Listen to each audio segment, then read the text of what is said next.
Olá, alunos, sejam todos muito bem-vindos a mais uma aula de língua portuguesa com o professor Maicon, tá bom? Pegue o material de vocês e acompanhe essa aula de hoje. Hoje nós iremos tratar sobre a revisão de um assunto que já é bastante conhecido de vocês, sobre pronomes, tá bom? Então, hoje nós vamos revisar algo que vocês já conhecem, que são os pronomes e alguns tipos dele. Então, qualquer dúvida, anota no caderno. Também as informações que são colocadas aqui, é muito importante que vocês anotem todas, para a gente tirar as dúvidas posteriormente. Pronomes, então, são palavras que vão substituir, determinar ou acompanhar os substantivos. Lembram daquelas primeiras aulas que nós falamos sobre determinantes e modificadores do substantivo? Aí lembram que o pronome estavam lá, incluídos também nessa função de determinar. E, além disso, ele pode substituir ou acompanhar. Os pronomes também vão sempre estar indicando a pessoa do discurso a que ele vai estar se referindo. E que pessoas, professor, do discurso são essas? A primeira, segunda e terceira, tanto do singular como do plural. Lembram quem é a primeira pessoa do discurso? É sempre aquela pessoa que está falando, a pessoa que se pronuncia. A segunda pessoa é com quem se fala e a terceira pessoa é de quem se fala. Lembrando, primeira pessoa eu, a pessoa que fala.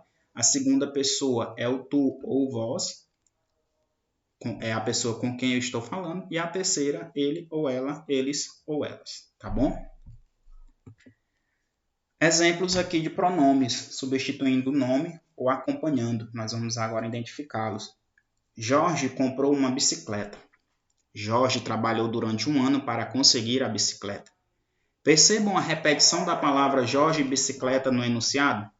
Você viu que fica de forma deselegante e muito repetitiva a leitura, né? Então, o pronome, pessoal, ele também vai servir para ajudar na coesão do seu texto, para que esse texto não fique enfadonho de ser lido e nem que ele fique cheio de repetições. Então, para evitar repetições dentro de um texto, nós também utilizamos os pronomes, tá?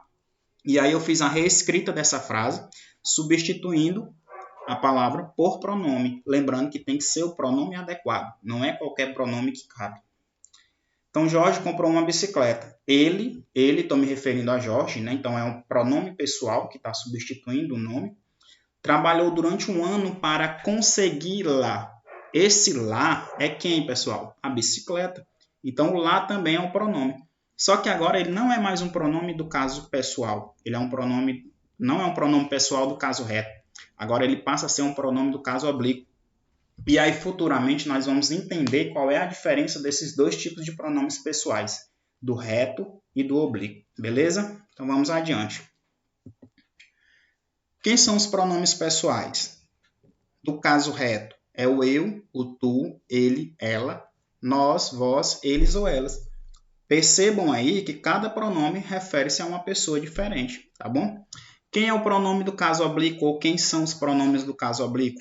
Mim, comigo, ti, contigo, a, lhe, se, consigo, nos, conosco, vos, convosco, os, as, lhes, se, consigo. Lembrando também que os pronomes do caso oblíquo vão referir a determinado tipo de pessoa, né? Primeira, segunda, terceira do singular, primeira, segunda e terceira do plural. Belezinha, colega?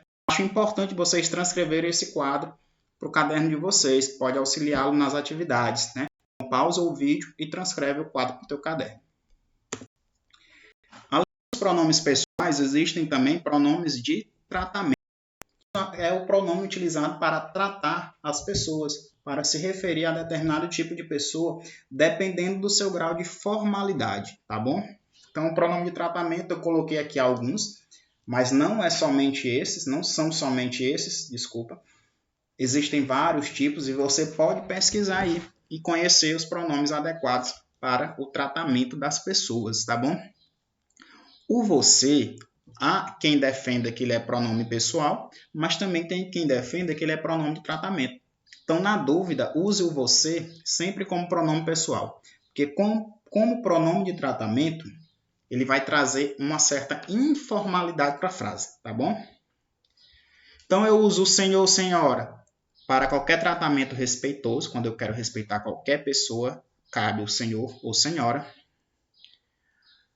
Vossa Senhoria para pessoas de cerimônia, correspondência comercial, funcionários graduados. Vossa Excelência para altas autoridades. Vossa Eminência para cardeais.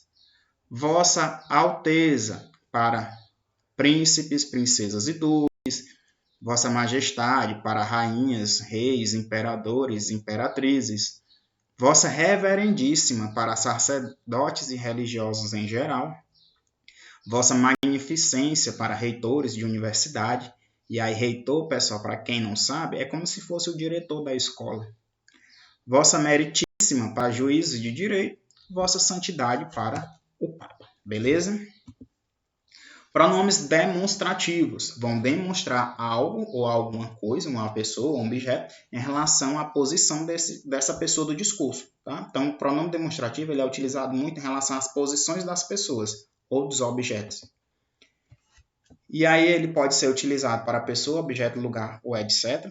Também vão ter referências a 3 pessoas do discurso, né? A primeira, a segunda e a terceira. Lembrando que pode ser singular ou plural, somente o isto, isso ou aquilo que não tem singular e nem plural. Ele é um pronome variável, tá? Então você não vai ter esse pronome no plural. Você nunca vai ver istos, issos e aquilos, né? Não existe isso. Então a situação no espaço, situação no tempo e as variáveis, né? Situação no espaço em relação à distância, situação no tempo em relação a presente, passado ou futuro, e as invariáveis, como eu já disse, que não tem plural, somente singular. Então, pessoal, em relação ao espaço, quando o objeto, ou a pessoa, ou o lugar está próximo da pessoa que está falando, no caso, a primeira pessoa do discurso, ou então, se a frase estiver referindo alguma coisa do presente, eu vou usar o este, o esta, o estes, estas, ou isto. Quando está próximo da pessoa com quem se fala, ou seja, da segunda pessoa, ou a alguma coisa pouco distante, ou para se referir a um passado ou futuro próximo, eu utilizo esse, essa, esses, essas, e o invariável isso. Quando eu estou me referindo à proximidade de quem eu estou falando, ou de quem se está falando, ou uma coisa muito distante, eu vou utilizar a terceira pessoa do discurso. Ou para me referir a um passado remoto, ou seja, a um passado muito distante, eu uso aquele, aquela, aqueles, aquelas e o invariável aquilo. Pessoal, anotem essa dica bem aqui que você não vai esquecer mais nunca. Então, faça essa relação do T do este, o T do este, esta, estes, estas e isto, para se referir a algo que está no presente, tá?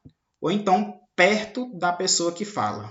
Tá bom? Então, anotem isso. Então, para coisas perto de quem fala, quem está falando, ou para o T do presente, eu vou utilizar todos os pronomes com a letra T. Este, esta, estes, isto e estas. Então, relacione aí o T do presente com o T dos pronomes. Para referir a algo passado, tá? Mas é um passado próximo ou futuro. Eu vou utilizar o esse, o essa, esses, essas e isso. Então, relacione o 2S do pronome com o 2S do passado. Só eu faço essa diferença, que esse daqui eu utilizo para passado ou futuro próximo. E para um passado remoto, eu vou nem utilizar nem o T e nem o essa. Eu vou utilizar todos os aqueles, as variações e o invariável aquilo. Beleza? Vamos aqui na prática. Vocês estão vendo o objeto aqui, grampeador. Eu devo falar esse grampeador ou este grampeador. Então, se o grampeador está perto da pessoa que fala, eu utilizo o este. Então, eu digo este grampeador, tá? Esse grampeador está errado. Digamos que eu tenho uma pessoa que é ao meu lado e eu entrego o grampeador para essa pessoa. Essa pessoa que deve dizer esse grampeador, porque está perto de quem eu estou falando, ou perto da pessoa com quem eu estou falando. Agora, se não está nem perto dessa pessoa e nem perto de mim, digamos que estejam aí com vocês, eu vou utilizar aquele grampeador, tá bom? Entenderam aí mais ou menos como é que é. Perto de que fala, este. Perto com quem se fala, esse. Longe dos dois, aquele. Belezinha, galera? Então vamos aqui para alguns exemplos. O livro que estava sobre a mesa desapareceu. Ele ficou lá durante uma semana. Então aqui eu tenho ele, ó, pronome pessoal, tá bom? Do caso reto, está se referindo aqui ao sujeito da frase anterior, que é livro. Então, para evitar essa repetição, repetir o livro na primeira frase e o livro na segunda, eu utilizo um pronome. O livro está sobre a mesa. Peguei-o e coloquei-o sobre a estante. O que muitas pessoas costumam dizer? O livro está sobre a mesa. Peguei ele e coloquei sobre a estante. Eu não posso substituir aqui pelo pronome ele, porque o pronome do caso reto, o eu, tu, ele, nós, vós, eles ou elas, só servem para substituir sujeito. Para substituir complementos de verbos, eu devo utilizar o pronome do caso oblíquo, mas não precisa se preocupar com isso agora, porque nós vamos aprender isso mais tarde, em outras aulas, tá bom? O uso do pronome do caso reto e o uso do pronome do caso oblíquo. Só lembrem disso, que o pronome do caso reto substitui sujeito e o pronome do caso oblíquo geralmente vai tá aí ligado a um verbo, porque ele vai servir de complemento do verbo, tá bom? Então, nunca diga peguei ele, é peguei-o. Pronome aqui de tratamento, utilizado para reis, rainhas, imperadores e imperatrizes. Vossa Majestade poderia atender ao meu pedido? E aqui, pessoal, eu coloquei essas 3 frases. Há quem diga que possui o mesmo sentido, mas não possui o mesmo sentido. A gente viu agora há pouco no exemplo, né? Pegue essa cadeira, pegue esta cadeira, pegue aquela cadeira. Então, aqui são 3 frases diferentes, com sentidos diferentes. O essa eu utilizo para passado, ou para algo que está próximo de quem eu estou falando, ou com quem eu estou falando. O esta eu utilizo para presente e perto de quem fala, e o aquela para longe dos dois, né? Algo bem distante. Então, pegue essa cadeira, provavelmente não, com certeza a cadeira está perto da pessoa com quem eu estou falando, e não de mim. Pegue esta cadeira, a cadeira está perto de mim. Pegue aquela cadeira, a cadeira está distante dos dois. Então, pessoal, espero que tenham compreendido o recado. Nossa aula de hoje foi sobre só uma revisão desses 3 tipos de pronome: pessoal, tratamento e demonstrativo, mas existem 7 tipos de pronomes e a gente vai estudar cada um deles no seu devido tempo. Beleza, galera? Um forte abraço para todos vocês e até a nossa próxima aula.